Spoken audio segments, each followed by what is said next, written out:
बिस्मिल्लाहिर्रहमानिर्रहीम। अस्सलामुअलैकुम वरहमतुल्लाह। आज का हमारा टॉपिक है ऑब्जेक्टिव ऑफ गाइडेंस।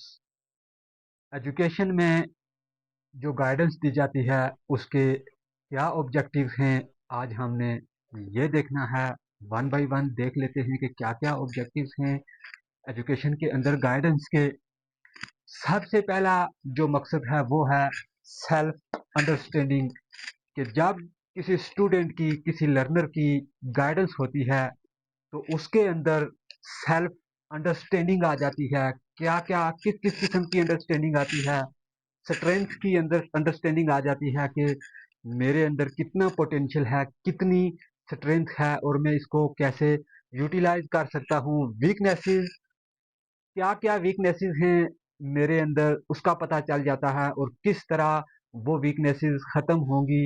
इन चीज़ों के हवाले से गाइडेंस से पता चलता है। फिर इंटरेस्ट के हवाले से कि कौन सी फील्ड में ज़्यादा से ज़्यादा इंटरेस्ट है उसे चूज़ किया जाए। एबिलिटी का पता चल जाता है कि कितनी एक एबिलिटी है, किस फील्ड में मैं कितना एक माहिर हूँ। उसके बाद पर्सनैलिटी के हवाले से पता चल जाता है कि पर्सनैलिटी में कौन कौन से फैक्टर मौजूद हैं और कौन कौन सी चीज़ें हैं और इसको किस तरह इन्हांस किया जा सकता है। दूसरे नंबर पे आ जाता है एजुकेशनल डेवलपमेंट के गाइडेंस से। एजुकेशनल डेवलपमेंट हो जाती है, किस किस चीज़ में होती है। राइट एजुकेशनल पाथ के जो एजुकेशनल पाथ हैं, किस वाय से, किस ज़रिए से कौन सी चीज़ें बेहतर करने की ज़रूरत है, किस वे से स्टडी करने की ज़रूरत है। जब गाइडेंस होती है तो इस चीज़ का पता चल जाता है।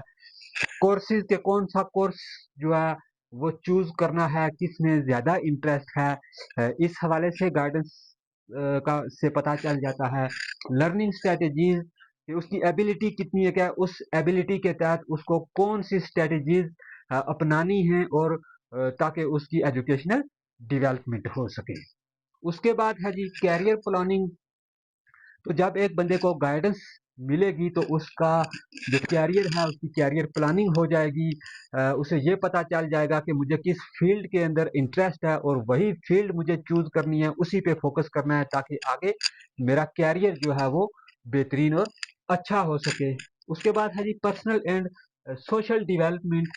पर्सनल और सोशल डेवलपमेंट में ये चीज़ें आ जाती हैं कि आपको पर्सनली ज़ाती तौर पे किन मसाइल का आप शिकार हैं, और सोशली आपको क्या-क्या चैलेंजेस हैं, क्या-क्या प्रॉब्लम्स हैं। जब उनका पता चलता है तो फिर बंदा जो एक हैप्पी लाइफ है वो किस तरह गुज़ारनी है, क्या स्ट्रैटेजी अख्तियार करनी है, गाइडेंस से इन चीज़ों की डेवलपमेंट हो जाती है। उसके बाद है जी डिसीजन मेकिंग स्किल।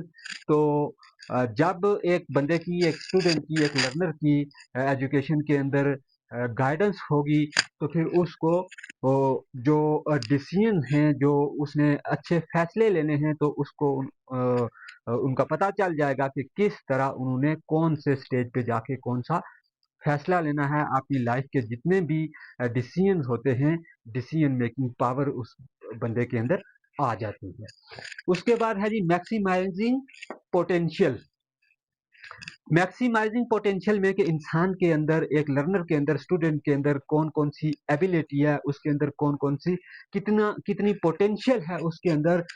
वो पोटेंशियल जो है वो मैक्सिमाइज की जाती है। मोस्टली लोग ऐसे होते हैं जिनके अंदर टैलेंट जो है वो छुपा हुआ होता है, काफ़ी सारी खूबियाँ उनके अंदर छुपी हुई होती हैं। तो जब उन्हें गाइडेंस मिलती है तो वो चीज़ें उनकी बाहर आती हैं और उस पोटेंशियल को, उन चीज़ों को वो यूटिलाइज करता है, उस पे जब फोकस करता है तो उसकी वो चीज़ें डेवलप हो जाती हैं।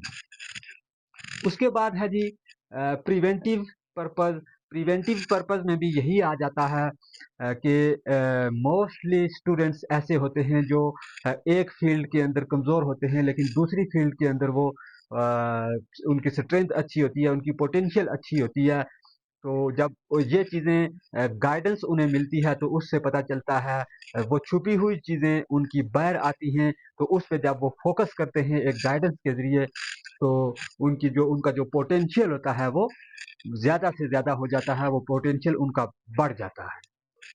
उसके बाद है जी एडजस्टमेंट टू चेंजिंग कंडीशन। कि जब एक स्टूडेंट को, एक लर्नर को गाइडेंस मिलती है तो जितनी भी चेंजिंग एज के साथ साथ एजुकेशनल स्टेप्स के साथ साथ जो जो स्टूडेंट या लर्नर आगे जाता जाता है या लाइफ के जो स्टेजेस हैं उनमें बढ़ता जाता है, तो उनमें जो तब्दीलियां रोनमा होती रहती हैं वक्त के साथ साथ, तो उनमें जो प्रॉब्लम आती हैं उनको किस तरह सॉल्व करना है, किस तरह चीज़ों को एडजस्ट करना है, जब गाइडेंस मिलेगी तो एक लर्नर को इस हवाले से मुकम्मल तौर पे वो रेडी होगा, तैयार होगा और अपने आप को, अपनी पर्सनैलिटी को, अपनी एबिलिटीज़ को, अपनी पोटेंशियल को उसके उस तब्दीली के साथ साथ वो डाल लेता है। तो ये आज का हमारा टॉपिक था, ऑब्जेक्टिव ऑफ गाइडेंस। उम्मीद है कि आपको इस टॉपिक की समझ आई होगी। अगर आपको वीडियो अच्छी लगी, इस टॉपिक की समझ आई, आप हमारे चैनल पे नए हैं तो चैनल ज़रूर सब्सक्राइब कीजिए, लाइक कीजिए और शेयर कीजिए। अल्लाह हाफिज़।